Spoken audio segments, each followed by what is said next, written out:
السلام عليكم ورحمة الله وبركاته. أهلا بكم معكم قناة علم الكرة. اليوم ترتيب الدوري السعودي وترتيب الهدافين بعد طبعا انتهاء مباريات الجولة الأولى. وطبعا الدوري السعودي طبعا من الدورات الكبرى اللي هو الأول اللي يبدأ قبل طبعا الدوري الأسباني اللي هو يبدأ يوم السبت. تمام.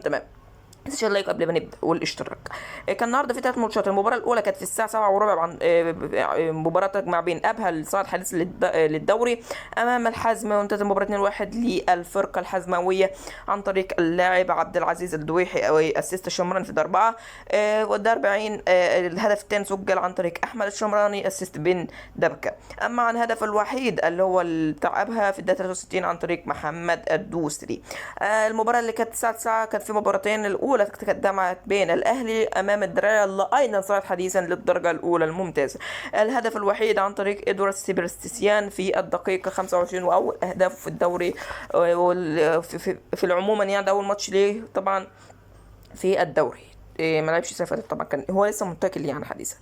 المباراة الثالثة والأخيرة في هذا اليوم كانت تجمع بين الشباب والقادسية. انتهت المباراة 3-1 للقادسية. طبعا من بادر بالأهداف هو همام الحمامي اسيست برانهويل براونيهيل في الدقيقة 15.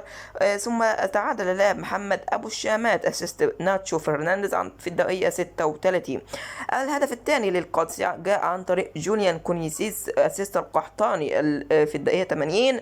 ثم الهدف القاتل والأخير والثالث للقادسية عن طريق تركي العمار اسيست كونيسيس في الدقيقة الثالثة بلس 90. الترتيب بقى كما هو امامكم. القادسيه الاول طبعا عشان فرق الاهداف جول عن اقرب المنافس هو الحزم ب 2-1، والمركز الثاني الحزم ب3 نقاط، والثالث الاهلي ب3 نقاط. ولسه طبعا الهلال يلعب بكره والاتحاد بعده والاتفاق بكره تقريبا، والنصر كله هيلعب بكره وبعده. اما الهدافون فهو يعني لسه ما بدينش. وطبعا الهداف الموسم الماضي كونيسيس هو الاول طبعا بهدف، والثاني تركي العمار، والثالث سيبرستيسيان، والرابع محمد الدوسري، والخامس محمد ابو الشامات لاعب القادس. كل لاعب منهما احرز هدف وحيد. ما تنساش اللايك بقى والاشتراك، والسلام عليكم.